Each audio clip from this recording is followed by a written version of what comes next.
Hey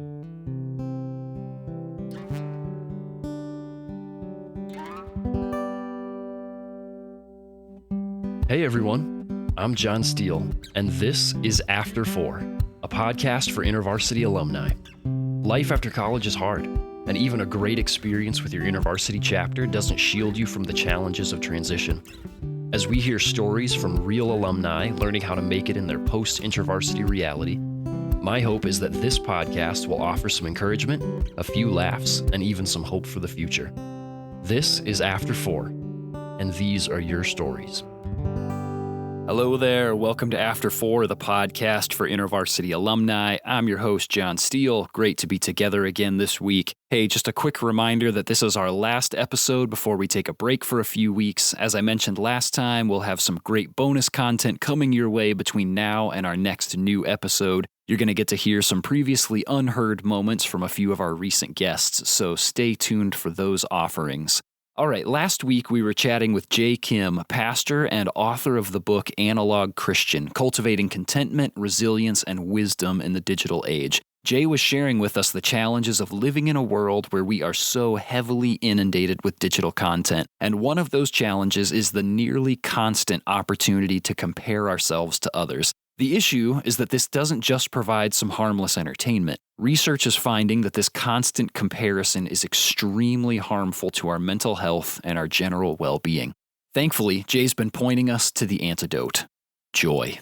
Not happiness, not pleasure or good times, but actual biblical joy. Joy that is rooted in closeness to God and in the understanding that God's goodness is relentless. This is the joy that Jesus clung to as he endured the cross, and it's the same joy we have access to in the presence of God, whether the circumstances around us are wonderful or absolutely terrible. If you haven't listened to that first episode, go back and do that now, because today we wrap up our conversation around joy.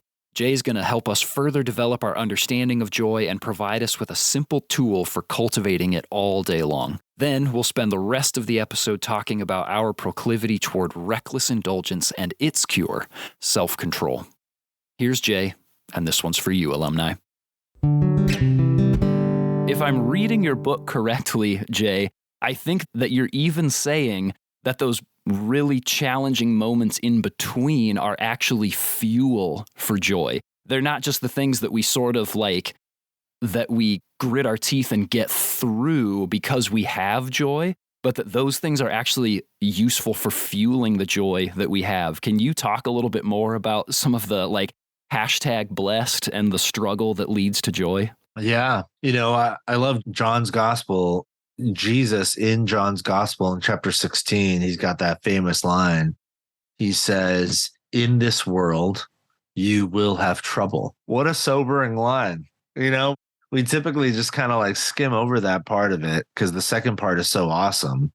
But the first part, I think we just need to sit in it for a while. This is Jesus talking. This is not some pastors. Jesus himself says, he acknowledges, no, it's going to be hard. Life will bring you trouble, but take heart.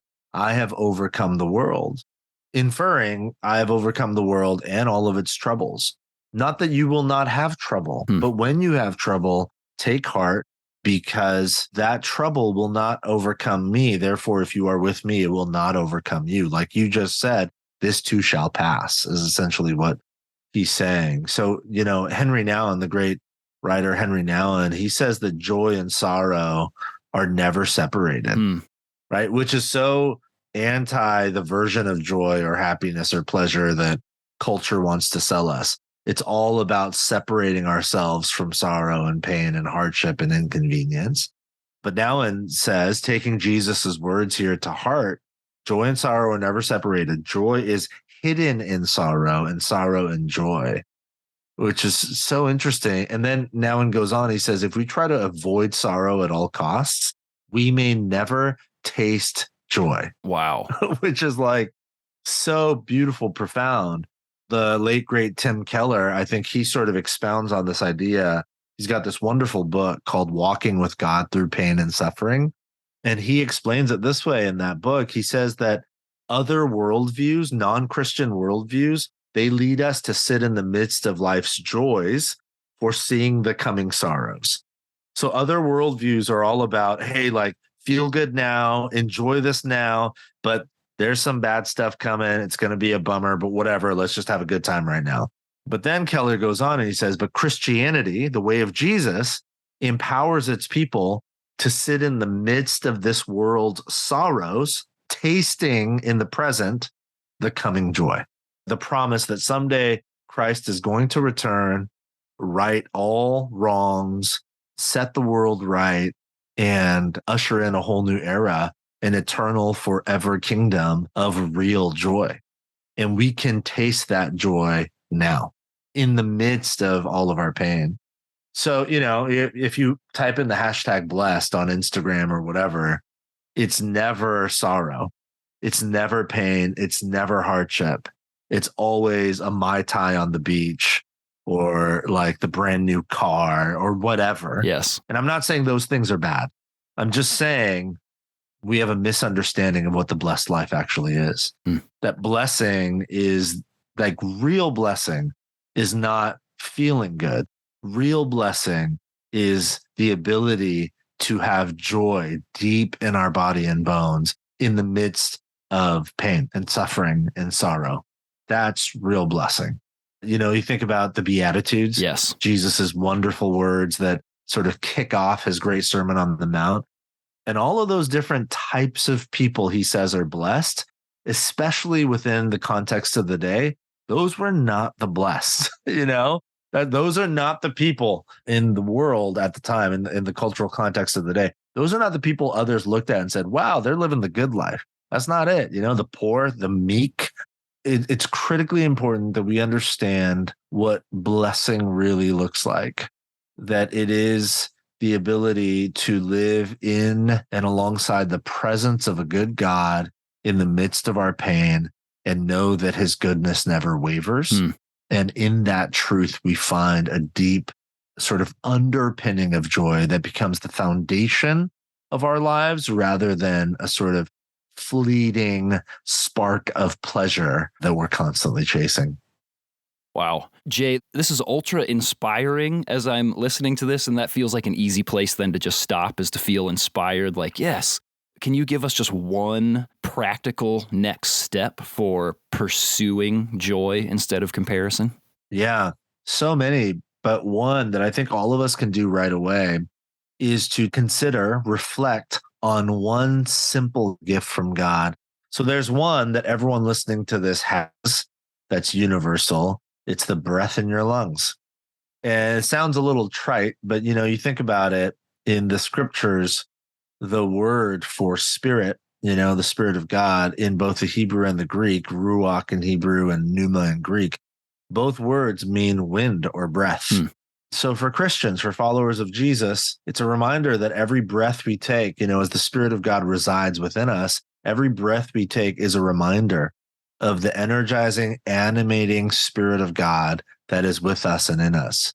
So that's one thing we could all be grateful for, to take 30 seconds of your day, to take some very deep breaths in and out and thank God with every breath, Breath prayers are something I practice pretty regularly. And for those who are unfamiliar, breath prayers are exactly what they sound like. They are simple, very short prayers you recite consistently over the course of a day or a month or years while taking a few breaths. So one of my most recent breath prayers has been that God, you control outcomes. So I'll spend 30 seconds throughout the day, several times in a day, sitting on the sofa in my office, eyes closed, feet firmly planted on the ground, and just taking deep breaths in. And then on my exhale, I'll just pray, God, you control outcomes. My calling is just to be faithful. And I'll do that a few times a day. And it infuses me with gratitude and with joy, knowing that God's in control, I'm not, and all he's asking of me is to be faithful. So that's one thing we can do, is to just take a moment out of your day, pick something ordinary in your life that is a gift from God and thank him for it. It has a powerful way of putting everything into perspective. Yeah. And I like the simple fact that if that's something you do multiple times throughout the day, you will inevitably hit the good, the bad, and the boring over the course of your week, over the course of your month. And it grounds you in that very simple practice of, in this terrible moment, God is in control of outcomes. In this great moment, God is in control of outcomes. And that, like, okay, my hope is in you no matter what happens, Jesus. And that is something that I can be incredibly joyful about. I love that simple practice in a very real way can ground us again and again and again, no matter the circumstances around us. Yeah, that's exactly right. That's well said. Well, let's keep going here. Let's jump into chapter 8. We've talked about joy instead of comparison. Let's shift our focus to self-control instead of reckless indulgence. And once again, just really briefly, can you ground us in reality just a little bit as far as our tendency to overindulge? Well, previously when we were talking about joy, I shared some of that data, on our digital addictions.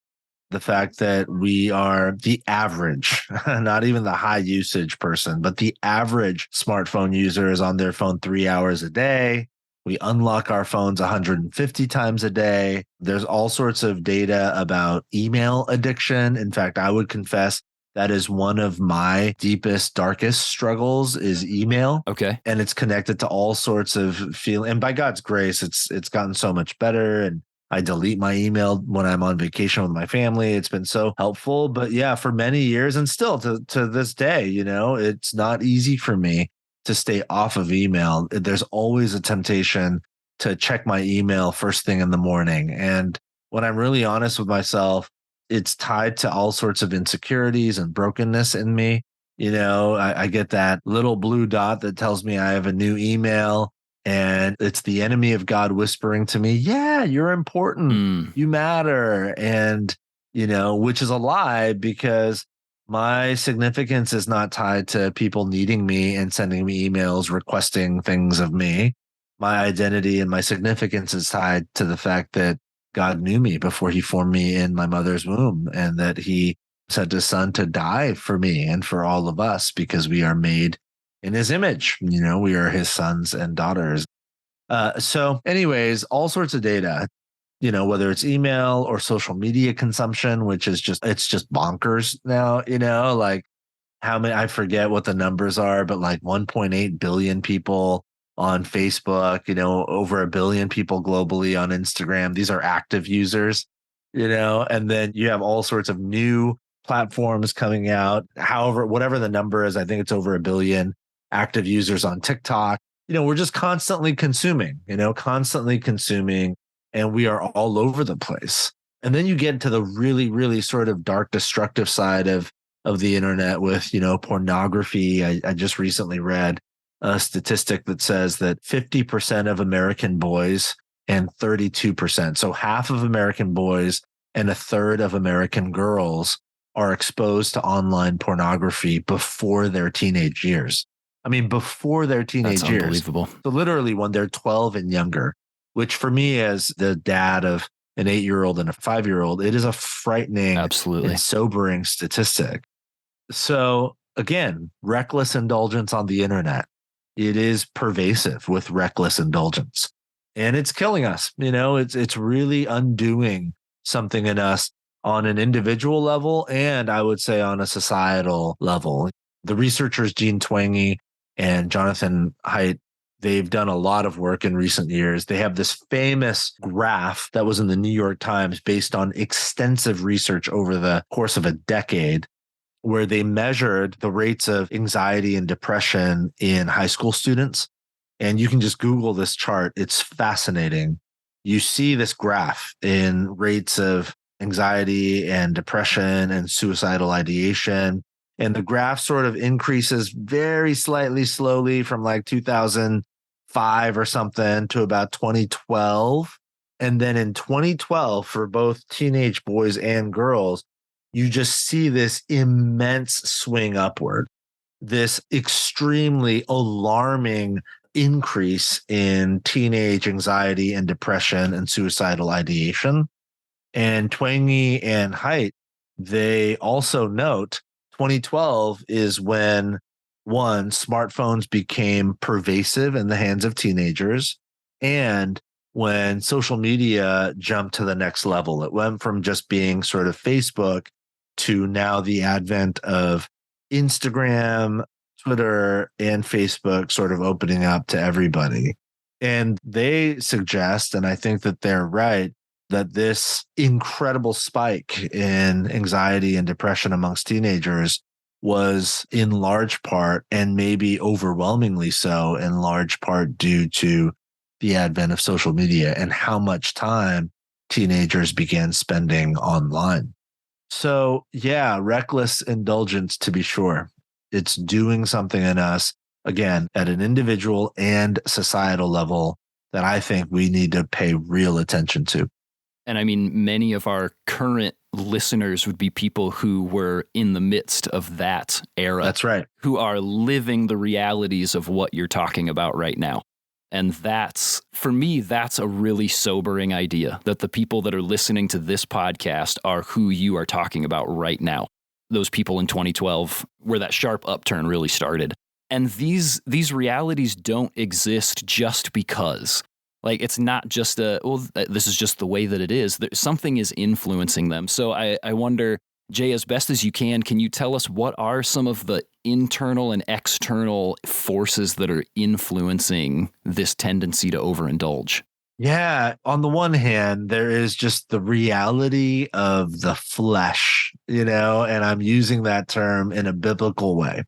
When the biblical writers, the New Testament writers, Paul in particular, talks about the struggle of the flesh. He's got that, famous line in Romans 7 where he says, he's at the end of his rope, and he's like, man, I don't know what I'm doing. It's like, I don't understand what I do. This is a wonderful line. This is Paul, in Romans, which is sort of his magnum opus, this beautiful, incredibly deep, rich, spiritual, theological treatise. And he says, I don't understand what I do. And then he says, because what I want to do, I don't do. And then what I hate, that's the stuff I do. And if Paul, the Apostle Paul, the author of 2/3 of the New Testament, could admit such a thing, I think we could all admit such a thing. That's so true for all of us. Like all this, the stuff I want to do, the life I want to live, faithfulness to Jesus, I don't do that. And the stuff that I hate, my addictions and my digital proclivities and this sort of insensate scrolling and my reckless indulgence online in all sorts of shameful, embarrassing ways. Stuff I hate, and that's the stuff I end up doing. Right. And that's the flesh. That's the flesh. There's so much to say about it, but I actually think in some ways it's pretty simple. Our tendency to recklessly indulge is tied to the reality that we are sinful, broken humans living in broken, sinful flesh. But there's hope, right? You think about Paul's words in 2 Corinthians 4.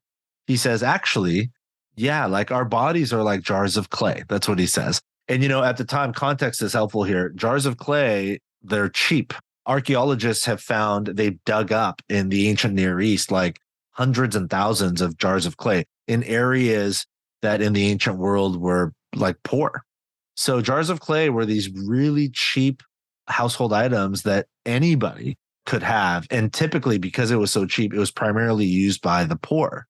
But even the rich at the time of Paul, when he wrote those words in 2 Corinthians 4, when he says, we have this treasure in jars of clay, at that time, wealthy people were actually fond of hiding their valuable possessions like jewelry, family heirlooms. They were fond of hiding those things in jars of clay. The reason they would do it, obviously, is because people at the time would see a jar of clay and just assume, oh, it's a cheap old jar of clay.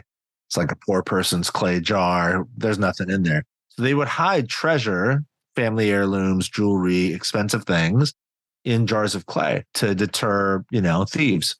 It takes on a whole new meaning when you read Paul's words. We have this treasure, the gift of life, in jars of clay, in our sort of fleshly, broken, sinful bodies. And to do what? To show that the surpassing power belongs to God and not to us. Wow. So where that's helpful is that there is possibility out of the destructive path of reckless indulgence, and it is the power of God. And the power of God can move within the jar of clay that is our broken life.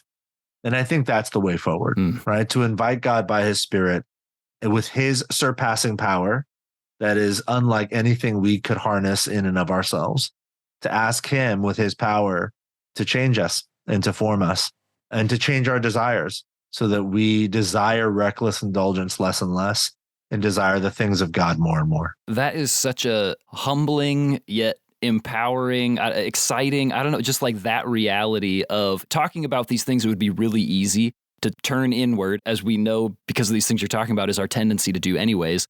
But then also just to have this thought of like, gosh, I am just really messed up and good for nothing. And like that, there's just nothing, I bring nothing good to the equation. And to put that thought of that, yes, we are these broken vessels, and yet God has chosen to put these things of life inside of us. That he hasn't put it in some really nice, flashy pot somewhere else or vase somewhere else. He's like, no, in you. You're going to be the one. In you, broken people, the ones that are the problem and are contributing to the problem. I'm also going to put the way of life into you, that you can also be a part of bringing life to the world around you that is also experiencing this problem. That's right. That's fascinating that we get to be a part of that in the midst of all of this darkness that we're talking about. Like that is absolutely amazing. Jay, there's so many more things that I want to ask you about. I want to ask about the two systems that you talk about in this chapter, because that was super cool to me. And talking about how you can sort of hijack the system to work in your favor. Please, everybody, get this book, if for nothing else, to read about these two systems and how you can use them to your benefit. That was really cool. But once again, as we hear this encouragement, can you just give us like one step that we could take today towards pursuing self-control over reckless indulgence? Yeah, that's a great question, John. A couple of thoughts come to mind. One, I think it is living with an awareness that you and I, that we do not have enough strength or willpower within ourselves to get the job done. I think we believe in the myth of willpower, like I can just will my way toward the sort of life I want that I think God has for me. It's not possible. Willpower alone is not enough. So a couple of things are necessary. One, a humble surrendering to the Spirit of God. Wow. Just an acknowledgement that I need God by his Spirit to change me, and inviting God by his Spirit to do that work in us day by day, hour by hour, minute by minute. That's one next step. And two, this is a much longer conversation, but if willpower alone is not enough, then what do we need? And I would suggest, and many others as well, far smarter than me, would suggest what we need is not just willpower and desire and longing. What we need is practice. You know what I mean? Like, I love playing basketball, but if I want to become a better shooter, I can't just go out there on the court and think to myself during a game, you know what? Like, I'm just going to make more shots today. Yes. No matter what, I'm doing it. Willpower, like, I think I can, all of that stuff. Power of positive thinking. Yeah, positive thinking, positive self-talk. I'm just going to will my will. Well, all of us listening would say, actually, you should probably, instead of doing that, just get a little more time on the court and practice shooting a basketball. Like, that might help. And so it is with the life of following Jesus. We need practice. So spiritual practices, spiritual disciplines, whatever you want to call them, integrating them into the daily rhythm of your life, not just when you are emotionally feeling it, but as an act of discipline. Like, you know what? Every single day for the next 3 months, I am going to practice the spiritual practice of prayer. For me, one thing that's been really helpful is it's an Ignatian spirituality sort of practice, the daily examine, which is to pray through a sort of journey of prayer, of examining your day with the Lord every single day. And here's the reality.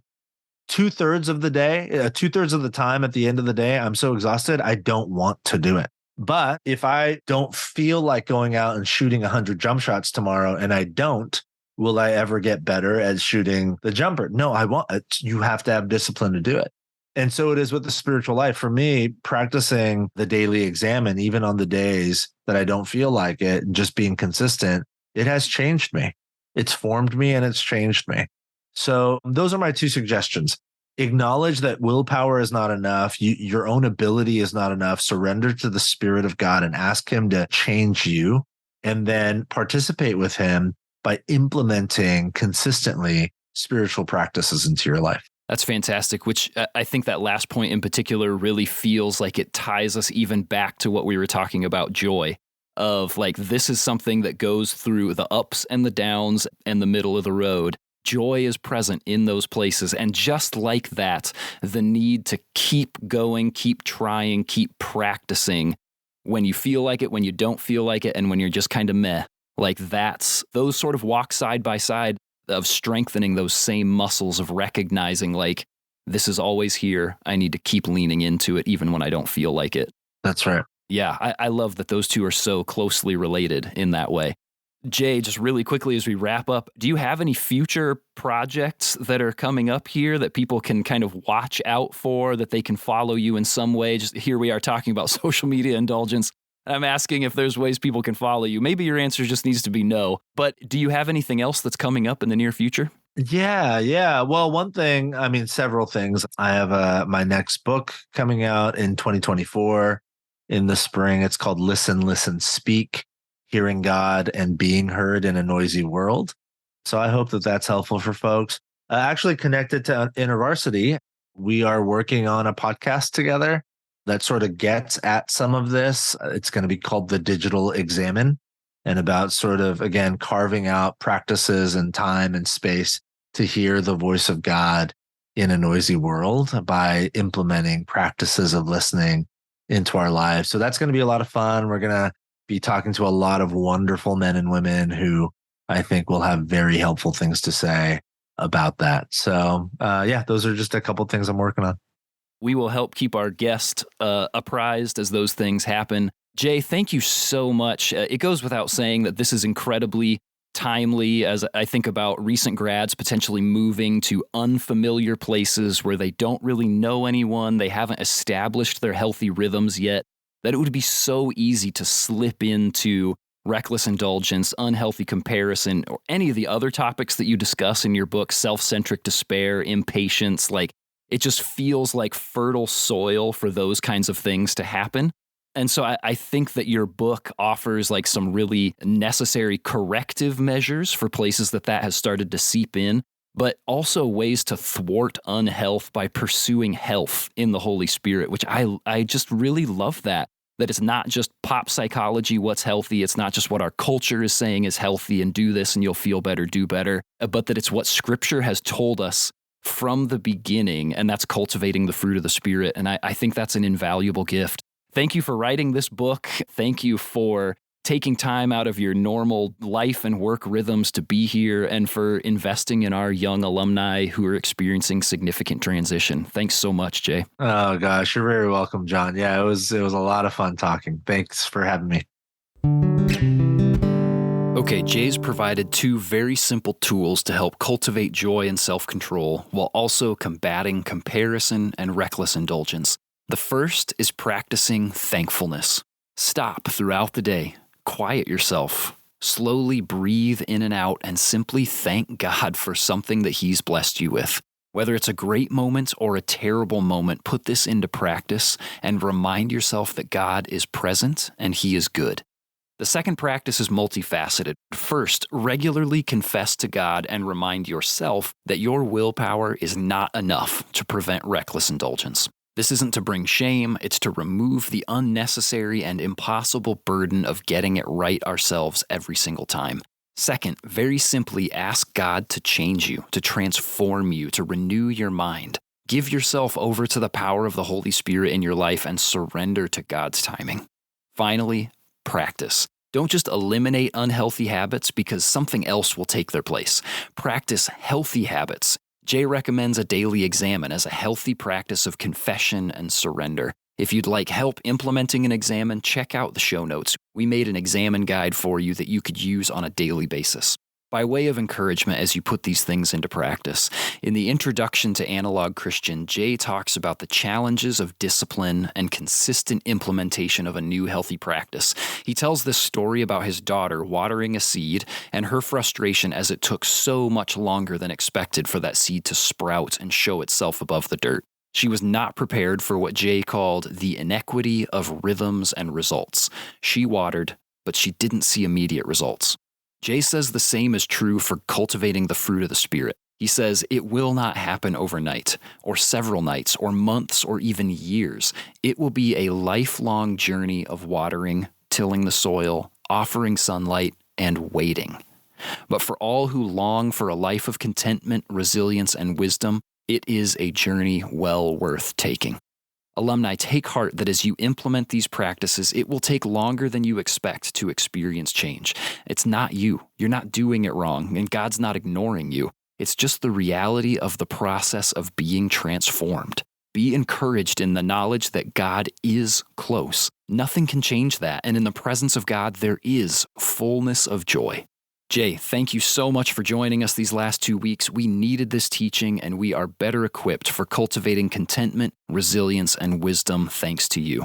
If you'd like a copy of Jay's book, Analog Christian, check out the show notes for a link to the book on IVP's website. You can also find a link to our daily examine tool, and then stay tuned for some great bonus content over the next few weeks. Enjoy some previously unheard moments with recent guests, and then we will be back with our last 8 episodes of the year starting October 10th. If you're not already doing it, now's a great time to subscribe so you don't miss any of those things. Thanks for tuning in, and I will see you in the after, alumni. Hey, thanks so much for joining us today, alumni. If there was anything that you learned, really enjoyed, or that encouraged you from today's episode, would you send us a DM or tag us in a story? We'd love to hear about it. You can find us at After4Pod on Instagram and Facebook. And if you haven't already, take just a second to unlock your phone and subscribe to the podcast. If your platform lets you, leave us a rating and a review. And if you like what we're doing here, share us with your InterVarsity or other post-graduation friends. Thanks again for listening, and I will see you in the after, alumni.